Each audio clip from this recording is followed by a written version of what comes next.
what made me make the decision to raise prices, because normally you only raise prices when you hit capacity, right? That's what Mike Andes always talks about, stuff like that. But the other time that you actually would raise prices is when you are crunched for cash, when you need the cash. And so it sounds like you fit that boat. And so even though you're not at capacity and you're trying to build out the second route, you need the cash now. Because as long as our service is top tier quality, people are not going to leave. If you raise prices and we have a lot of complaints, you're just giving the customer an opportunity to leave. If you know you want to raise prices and you're crunched for cash, for the next 4 weeks, we have to dial it in with our employees and be like, guys, we are focused on quality. Zero complaints this week. We're going to go above and beyond. I don't want any reason why a customer should cancel. And after 4 weeks, 1 full month of doing perfection quality service, that's the time when the demand is highest to raise prices, because you will be surprised at how minimal people actually leave as long as you're doing good work. All right. So today we have Chris down in Georgia, who is looking, actually did 490,000 last year and is expanding, looking at doing almost 600,000 this year, looking at adding a second truck. Chris, thanks for jumping on with me. Yes, sir. Thanks for having me. Absolutely. Absolutely. So I kind of gave the audience a little bit of a up to speed, but like maybe if you could share a little bit more information, kind of maybe about like the services that you offer. We do recurring maintenance. We do sod installations, mulch, a little bit of pine straw. I try to stay away from it. The profit is just not there, so I try to stay away from it. We will do it for our current customers, but yeah, that's pretty much what we do. We do some pressure washing. If somebody calls in, I have a pressure washing trailer, but it's not like something we push. Yeah. Cool. Okay. So in the beginning, before we actually jumped into the coaching call here, so you said that your biggest constraint is cash flow currently.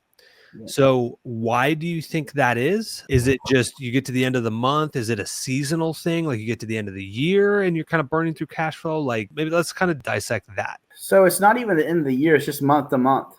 Okay. And I don't know if it's the way the recurring is like, and this is saying like, like 1 week we may have hardly no money to eat. We think we're not even gonna be able to run payroll, and then the next week we may have 15,000 in the bank. And I do have a decent amount of personal expenses, and I think that's probably part of some of the issues. I don't know, maybe my payroll. I pay my guys $20 an hour. They pretty much, if I have 4 guys 5 days a week, it's $4,000 right there. Let's dissect that. So are you doing weekly payroll or are you doing bi-weekly? So here's the deal.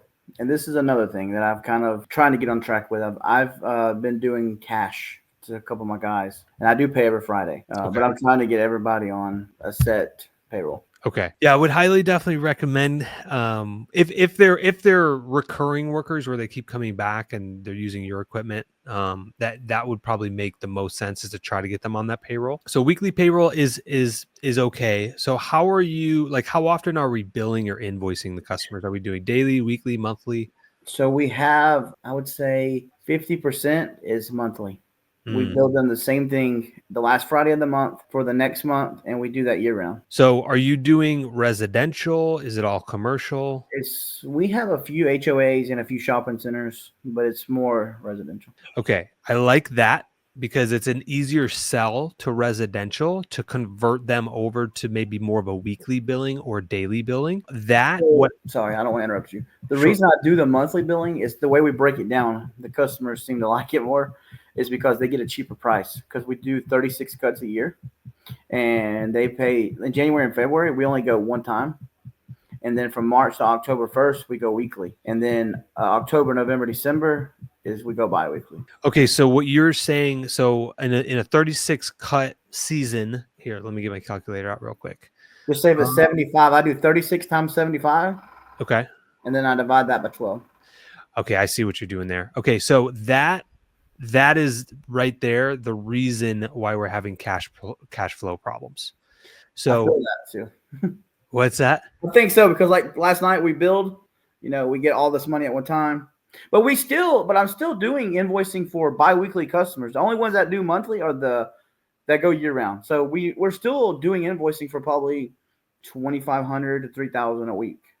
Yeah. So what's happening, Chris, is you are in the winter months. This is a great model. Like, you're making money, you don't have much work. But what happens in the peak season, like right now, where it's very busy, and you have a lot of lawns that you have to cut, what happens is you have this fixed paycheck because we've calculated it on a 12-month span. And so unfortunately what happens is when demand goes up and your labor, I'm sure you have more laborers than you do in the winter time, that goes up. I try to keep a few guys year round, but yeah, it's less. Yeah. And so what happens is there's more demand, there's more payroll that you have to pay for, there's more expenses, you're using more fuel costs, you're using more trimmer line, you're using more mulch. All this stuff costs money. And when that goes up in the busy season, the fixed monthly payments, it's almost like you're forcing yourself. In the winter, it's good. In the summer, it's not good. And so in the spring and fall, it's probably where it needs to be. And so what I would highly recommend, so for our residential customers, we do a la carte, basically pay as you go. So literally we mow the lawn today on Friday, they get charged by 5 p.m. today. Yeah. The minute we mark it complete, we charge them. Now we do that for our bi-weekly customers. The reason I did this, well, the reason I set that up for is because everybody knows in the lawn care industry, December, January, February are terrible. So I was trying to make it where it wasn't as hard and we continue revenue every month, instead of having to be like struggling, And a lot of people, if you're charging $75, if you break it down to them, instead of paying $350 a month, they get I know I get what you're saying, but that was the main reason I did it. Yeah, and you're not wrong. There's pros and cons of both, right? The pay as you go, we charge you. I see the cash flow, like because really, like right now, I'm getting less money a month because the way I broke it down. Exactly, and you have way more people on payroll. Instead of cutting that yard for $75, we're really cutting it for like $50 right now. Exactly. But you also have to make payroll and pay your team. And so, and there's a lot more of that. The thing is, I've made it for 4 years. I started this in 2021. I've never not been able to pay anybody. I've never it's just always scary. You know what I mean? Like it's just tight. So one of the things you can do, Chris, is instead of going all in or all out on this different model, like you said that you said that the biweekly cuts, you do charge same day. Yeah, we get the same day. We use Jobber, and they have a credit card on file, and she goes in there, and after each visit, they get charged. So what you can start to do is you can break it up to where some of those residential clients, so you don't need to do all of them. You can just do a test batch. Maybe take a quarter of those residential clients that you have and just send them an email and say, hey, look, we're getting away from the monthly flat rate billing, and we're going to do more price per cut. This is what it's going to be starting 2 weeks from now. This is the date. We're just going to charge a card that we have on file. So you can either do that, or any new customers that sign up, just convert them to what you want, which is you need money now. And if you're hurting for cash flow, let's start to any new customers we gain this week or next week or the following week. Hey, this is our system. We just bill you once the job is complete, same day, or if not that, at least weekly. Like at least, hey, we're going to charge each week all the services that were rendered on the property. Because what happens is if you do the monthly billing, I would be curious, do you know how much revenue that you have that is outstanding currently, that like people that owe you money? None. Well, we just billed last night, so it's not much, Okay, well then that's good. That's a positive. So that's not really hurting your cash flow. Yeah, because basically everybody has a credit card on file. Yeah. Even the monthly, they have a credit card on file. Perfect. Okay, so then it just sounds like because we have so much of your volume of customers on that flat rate, that's what is hurting us in the summer. I would say it's probably so. When I started, probably mid-year last year, I started picking up more biweekly. I used to push the year-round 36 visits because it's just so hard in the wintertime. Mm-hmm. So I wanted to continue revenue, so I didn't have to worry about the bills, labor. It was there. But then I started picking up the bi-weekly customers to try to kind of even it out where it's exactly. But the problem is the way I sell it, though. A lot of the customers is, I don't know how it is where y'all are at, but a lot of customers don't want to go year round. So even like the bi-weekly, they want to stop in October. October, November, they end service. So then we're stuck. So I sell it as the year round 36 visits. So that way I can still continue the money. So what I would recommend, Chris, is to do both. So it sounds like you've already built a $500,000 business on basically majority, maybe flat rates, right? With some biweekly that you charge per visit or whatever. But I would just say moving forward, to start to fix that cash crunch, it's okay if the customer cancels in October. You and I know that come the wintertime, we're not going to have as many staff that we have right now. It just the hours drop a lot too. Exactly. And so you know what you do? You retain the top 1/3 of your team, the A players that you want to keep. And the other, ones that you got to constantly tell to do or have attendance problems, like those are the ones you cut first or cut back the hours on. But you can start to change that over. And it is okay. Those customers that cancel in October because it's a seasonal business, you're getting really good money from them March, April, May, June, July, August, September, October. Right. And then November rolls around. And if they want to leave, then that's fine. But so what I maybe should try is to keep some of them that I have year round, and then maybe try some of them. But anything I pick up new, don't offer that anymore. Yeah, I wouldn't, especially if you're crunch on cash. So the next 5, 10, 15 customers that you onboard, let's charge them full rate right now. We need that full $75 right now to help make payroll and cash flow. And so you can run a hybrid like that and just grandfather all those people in, just grandfather them. Hey, that's their billing cycle. It is what it is. But moving forward, we're going to make a decision that we're changing our billing structure to pay as you go. So any new customer, you just tell them, hey, super simple. You only pay for the service that is 100% complete. And honestly, it's to me a little bit of an easier sell over the phone, because it's like, look, if you want to skip, like, you got we only do weekly during the summer, but the customers are like, I want bi-weekly. It's like, look, if you need to skip a mode, just tell us. We can skip it. You won't get charged for that visit. That's okay. That's the problem that I don't want to do. We don't skip them. Like, I will tell them, we don't skip. I just tell them up front we don't skip, and if we do, you have to find somebody else. Yeah, and so if you're offering biweekly, that makes sense. Like I wouldn't skip that either. But yeah, definitely figure out kind of your protocols of what you're willing to do. But definitely want to start to shift some of those clients over, especially the new ones, to more of a, we're going to bill you for the full amount. So that way we can actually help make payroll and pay for materials and cost of goods now when it's really busy. What do you think? This is off a different topic here. What do you recommend for me to pick up? I really need about 30 customers more quickly. I use Google a lot. I use Google Local Services. Mm-hmm. It's been the best for me. It costs, but you don't get charged until the phone rings, so you have a lot better chance on selling. Yep. I've done them all. I've done Thumbtack and Google Ads and you name it. I've tried it, and Google Local Service has been the best. I didn't know what you may recommend. Google Local Services is good. Yeah, I'm sure you probably already have vehicle wraps and stuff like that. Yeah, both of my. Well, I have a box truck and we have an F-150, and they're both wrapped. Okay. Perfect. Yeah, that's good. Dude, honestly, because you're in Georgia, so you're probably similar to our workload. Honestly, the spring rush for us has slowed down. We're not getting a ton of new customers. I mean, we're still getting some customers, but for us jumping to get 50, 60, or even 100 new clients in the next month or two, it's been a really slow start here. I don't know what kind of grass y'all have up there, but the Bermuda here really doesn't start thriving until 70 degrees consistent, and we're still having 60s. Oh wow! Last week it was 59 low, so it's growing, but it's not crazy yet. So yeah, I'm still picking up yards. I think I picked up 9 or 10 in the last 2 weeks. Okay. Okay. That's good. That's good. Yeah. I mean, outside of doing 5 around, 9 around door hangers, you're already got Google Local Service ads. You could maybe try Facebook ads if you're still in the rush. But what I've seen, I don't know if you know anybody that sets them up, but I have tried multiple times myself for Facebook ads, and I have never had luck. Yeah. I actually have a guy. He's phenomenal. His name is Justin. I don't know if you've seen my other videos. He's the one I've watched some of them. I don't think I've came across him yet.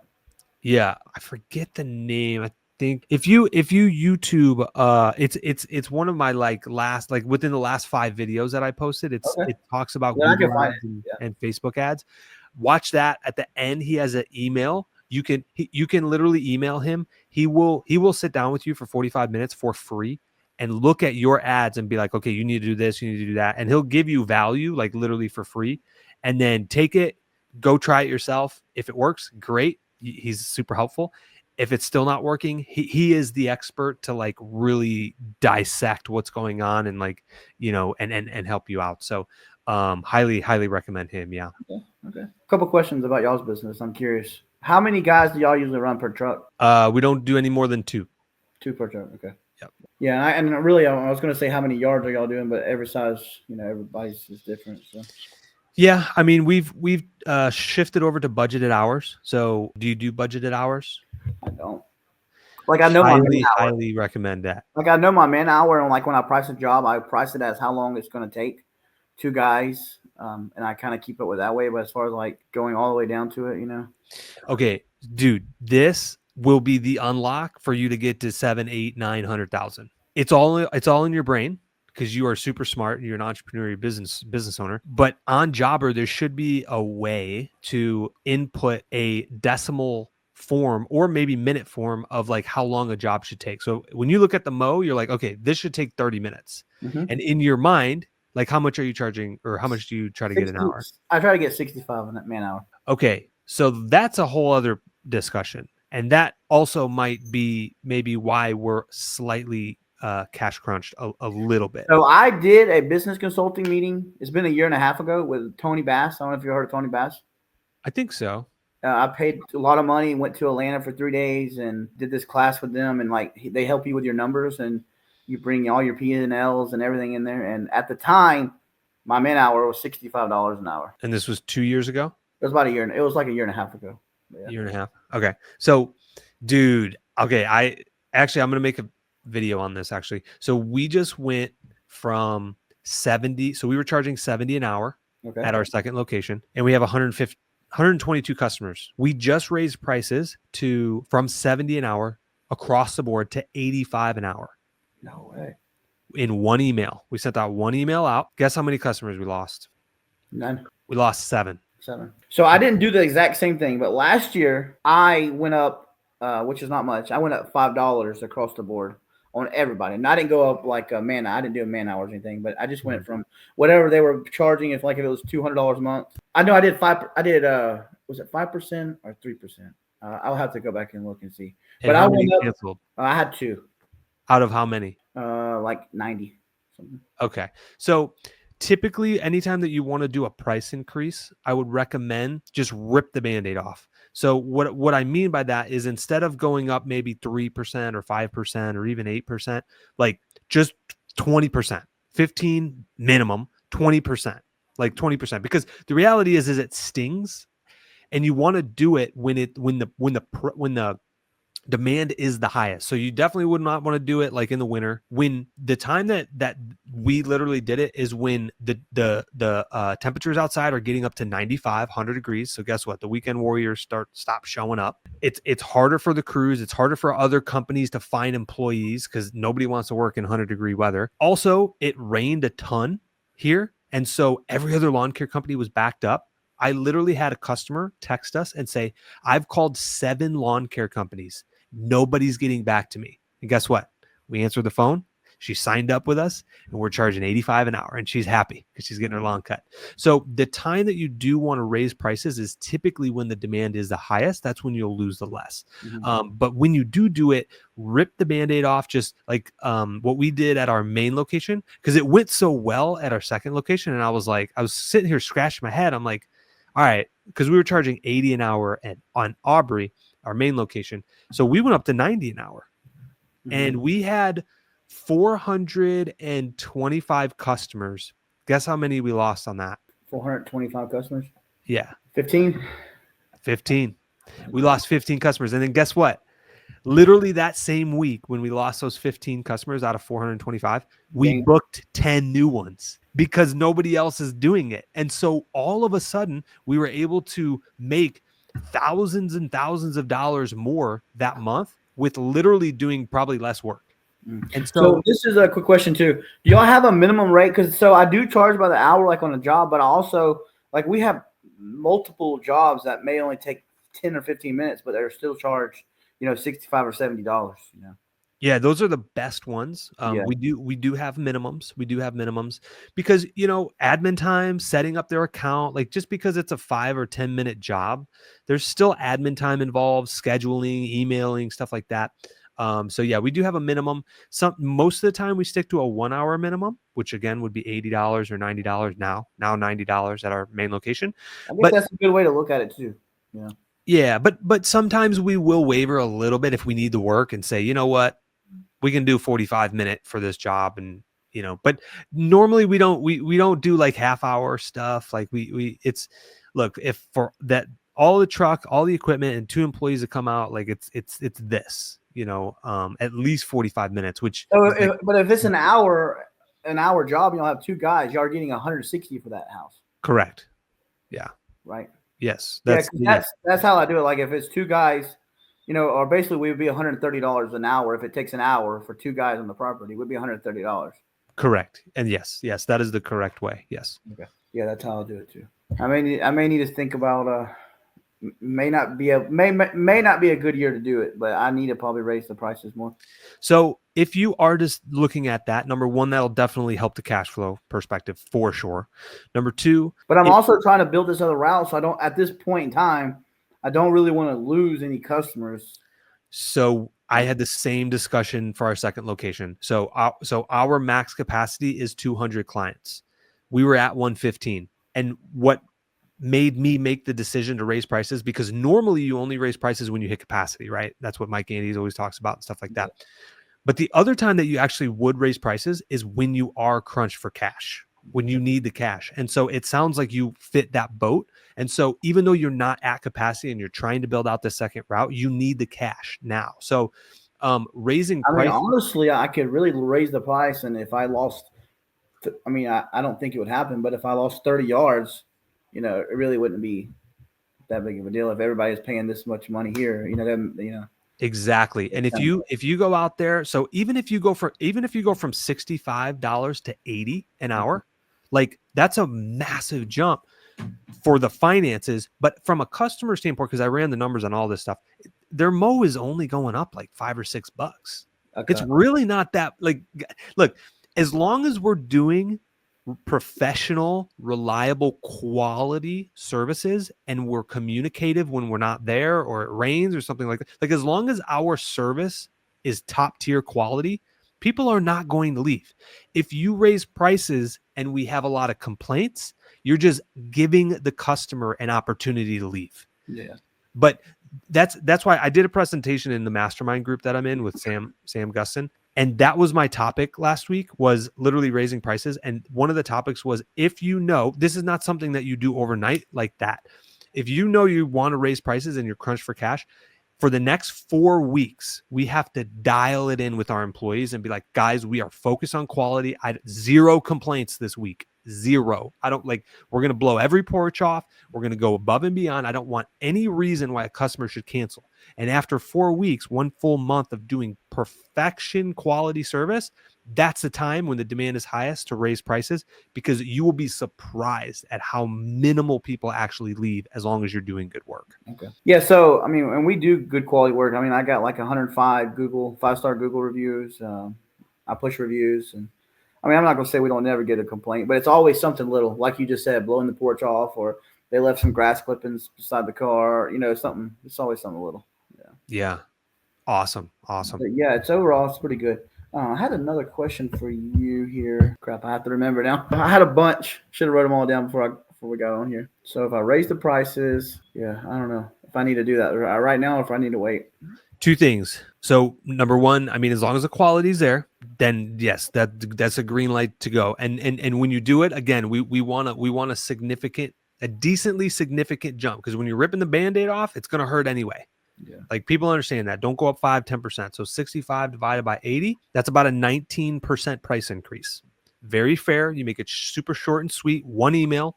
Hey, due to labor shortages, material cost increases, inflation, and for us to continue to provide and stay in business and service you, prices are going up by, 19% across the board for recurring services. This will start, 2 weeks from now on this day. That's it. You just send the email, and then obviously go in and change the prices and everything like that. But, so that's number 1. So the price increase definitely will help with cash flow. The second thing Moving forward, any new residential clients that sign up, I'm okay with the commercial ones being on the 12-month contract. That makes sense. It'll help in the wintertime. They have to be, yeah. But the residential ones, hey, we're pay as you go. It's this is the price, $90 an hour. If it's a 30-minute cut, that's a $45 lawn cut. You know what I mean? And then start to do that. And as they trickle in, the cash flow will slowly improve. Absolutely. I remember my question here. Are you pricing per square footage, or are you going out looking at properties? Square footage all day. Yeah, me too. I just started that in the last 6 months. I just use Google Earth and measure it out, mark it out, and get the square footage. Yeah, all day, every day. If you know, the faster you can get on the estimate, the better. And yeah, I don't have time. So I mean, I guess if you're doing $85 an hour, I guess really your square footage is. I mean, you're kind of. I mean, do you have a lot that go over $85 or in y'all's area or? No, I think our highest price one is like 76. But that, yeah, the most we go is 8,500 turf. Okay, that's the way to go. I mean, we have a lot of 10,000, like 10 and under, but we have some big properties out here. Yeah. Yeah. So you said 7,600. 8,500 turf is the max. 8,500 turf. Y'all do bushes, or y'all straight just mow, blow, and go? We do mowing paired with a fertilizer and weed control service. So we don't do any mow only accounts. We do offer weed control by itself just because it's more premium service and you can make 30 to 40% profit on it. So we do offer weed control by itself. We do not offer mowing by itself. That's not the brand or the quality that we want to portray. Also, we pair it on purpose because, again, there's not a ton of money in mowing. You can make a ton of money in mowing if that's all you did and really dialed it in. But typically 30, 40% profit margins is not normal in mowing. So it is in weed control. So that's why we kind of force the customers to be on our weed control. And then we also do bush trimming, pulling weeds, and installing mulch. That's pretty much it. So y'all on your chemical and maintenance customers, do y'all include bush trimming or no? We don't force it, but we do have recurring flower bed cleanup services. Yeah. Every month and a half. Yeah. I've tried to get the chemical license. Man, the test is tough. It is. And there's multiple tests. Yeah. So I've took the test twice and I don't know if it's the same everywhere, but it's 200 questions here, 100 each section. And there's math involved and stuff. Yeah. So yeah, it's tough, man. But I think that's the goal, is to try to get that too. It's such an easy upsell. I mean, people have weeds in the yard, and especially if you live in like. I work with a local guy that all he does is chemicals, and he just gives me work and I give him work. Yeah. And he probably does he probably does 50% of my customers. Yeah, dude. And like if you could do that in house, you would take 30% home, 40%. Yeah. If done right. We make the maintenance is basically just pays the bills. We do a decent amount of sod, and that's where the money comes in. Yeah, sod's a big money maker. So yeah, and that might be that might be your niche on the sod of where the money is. And so actually, when you told me that you had only one truck and doing 500K in my head, I'm like, okay, that's pretty good. You're doing some other service that is very sod. We did. I don't know the exact pallets we've already done this year, but we've done a lot of sod. Yeah. That's good. That's good. Yes, I guess that's pretty much all the questions I have. I may need to do a couple things here, raise the prices and then not take on any more of the 36 visits. Yeah, because I've been doing that for 4 years, and I started in 2021, and the first year for the wintertime was rough. Oh yeah, I bet, and it is.